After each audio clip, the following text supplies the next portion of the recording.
안녕하세요. 10월 25일 수요일 마이드라에 오신 여러분들을 환영하고 축복합니다.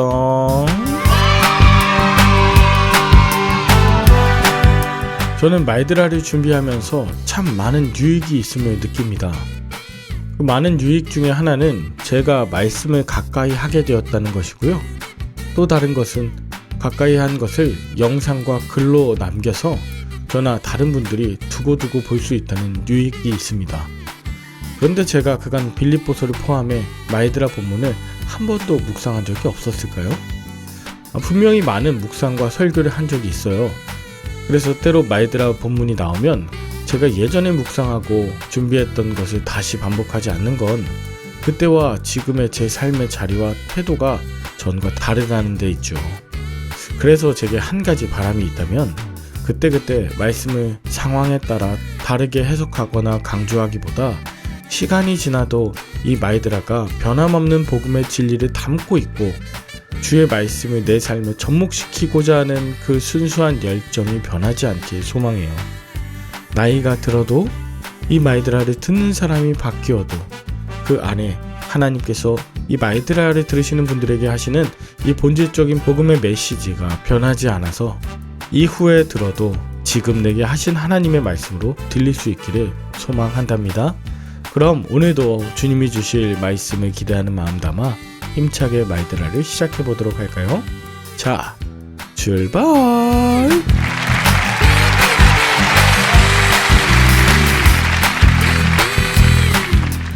오늘은 빌립보서 3장입니다. 바울은 이제 빌립보서의 결론을 시작해요. 1절에 보면 끝으로 나의 형제들아 주 안에서 기뻐하라 라고 말해요. 주 안에서 기뻐하라. 이것을 계속 되풀이하는 것은 바울에겐 번거로운 일이 아니었고 또 빌립보 교인들에게 안전한 일이었기 때문입니다. 여러분, 수많은 핍박과 어려움 중에 주님이 주신 말씀과 은혜로 인해 기뻐하시길 축복합니다. 저도 이 마이드라를 준비하는 것이 번거로움이 아니고요. 여러분들의 두려운 마음, 염려하는 마음 가운데 안전함을 드리고 싶은 마음에서 매일 준비하고 있답니다. 다만 2절이에요. 개들을 삼가고 행악하는 자들을 또 몸을 상하게 하는 일, 즉 할례자들을 조심하라고 합니다. 여러분, 동서고금을 막론하고 개라는 표현, 그리 긍정적인 표현은 아니죠. 보통 개라는 것은 불결한 것을 상징하기도 하지만 주인 없이 이리저리 돌아다니며 먹을 것을 찾는 것을 상상해 볼 수 있습니다. 바울 당시에 소속된 교회 없이 이 교회 저 교회를 기웃기웃거리며 더러운 거짓 진리를 토해내고 성도들에게 돈을 뜯어내던 자들이 있었던 것 같아요. 예를 들어 어느 곳에 가선 헌금을 요구한다든지 또 어떤 곳에선 성도들을 희롱하거나 교회 지도자들이 자신의 말에 호응하지 않는다고 대적하는 악을 행하는 자들이죠. 참고로 구약에서 개라는 건요, 자신의 이익을 위하여서 몸을 팔던 성전의 창기들에게 사용했던 대표적인 표현이에요. 자신의 유익과 또 돈을 위하여 일하는 개가 되지 말라는 이 표현, 얼마나 적나라하고 또 적절한 표현인지 모릅니다. 덧붙여 이들은 몸을 해치는, 즉 율법의 할례를 강조하던 종교주의자들입니다. 저는 이 본문을 볼 때 저를 비롯한 많은 목회자들이 어느새 교회를 자신의 유익과 돈을 위하여 이용하는 그런 개와 같은 자로 전락되지 않도록 이 말씀을 뼈저리게 묵상해야 함을 깨닫게 되었습니다. 바울은 이어서 3절에 하나님의 성령으로 봉사하고 그리스도 예수를 자랑하고 육체를 신뢰하지 않는 자신들이야말로 진정한 할례파라는 것을 강조합니다. 그러나 7절 무엇이든지 자신에게 유익하다고 여기며 자랑했던 이 모든 것들을 해로 여기고 배설물로 여기는 건 자신이 의롭게 된 것은 그런 철저한 율법을 지켰을 때가 아니라 오직 그리스도의 믿음으로 말미암는 것이니 12절 이미 얻었다 함도 아니고 온전히 이루었다 함도 아니라 오직 그리스도 예수께 잡힌받은 그것을 잡으려고 날마다 달려간다고 고백하죠. 바울은 복음 전하는 사명을 온전히 이루었다고 생각하지 않고 또 자신이 이룬 것이라 여기지도 않았어요.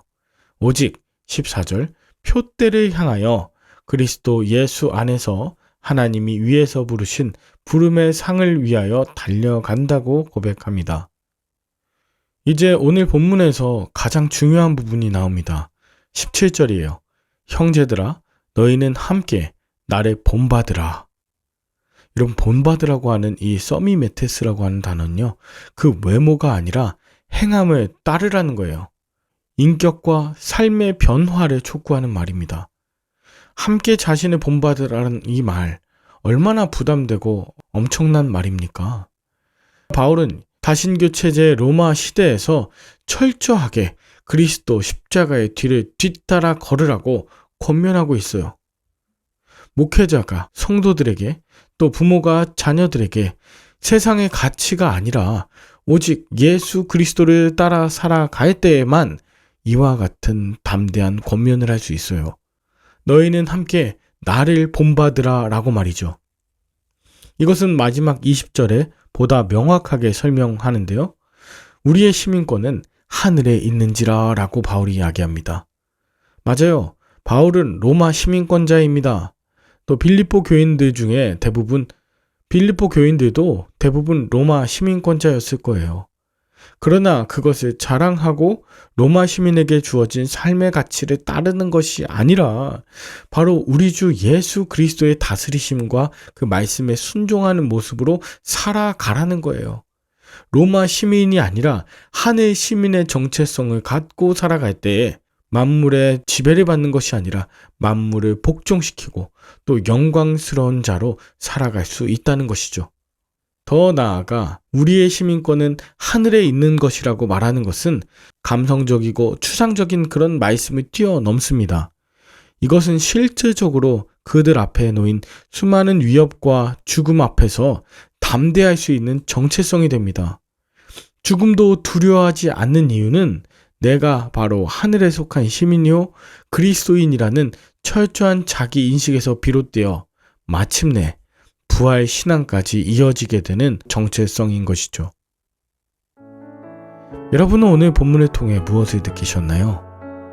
저는 바울이 감옥에 갇혀서도 기뻐하고 또 기뻐할 것은 그의 육신이 옥에 갇혀 있을지언정 그는 하늘에 속한 시민이었다는 것을 발견하게 되었어요.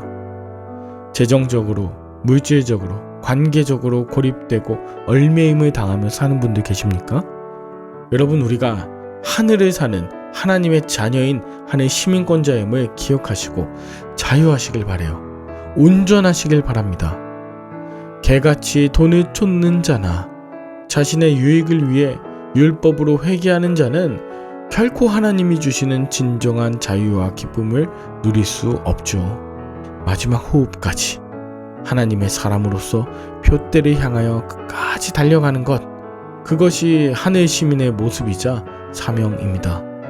저와 여러분들이 이 땅에서나 천국에서 그리스도인으로서 끝까지 살아가실 수 있기를 마음 다해서 축복합니다. 함께 기도할까요? 하나님 아버지, 율법의 행위가 아닌 그리스도를 믿는 믿음으로 구별된 하나님의 백성으로 살길 결단합니다. 주님을 아는 것이 가장 고상한 지식임을 깨달아 제가 가진 모든 것을 자랑하지 않고 오히려 해로 여기는 담대함을 허락하여 주시옵소서. 오늘도 그리스도라는 표대를 향하여 달려갑니다. 이 땅이 아닌 천국 시민권을 가진 자로서 부활 소망을 품고 살아가는 담대한 나그네 되게 하여 주시옵소서.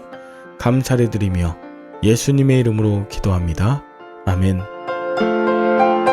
오늘도 좋은 하루 되시길 바라며 저는 내일 다시 찾아뵙도록 하겠습니다.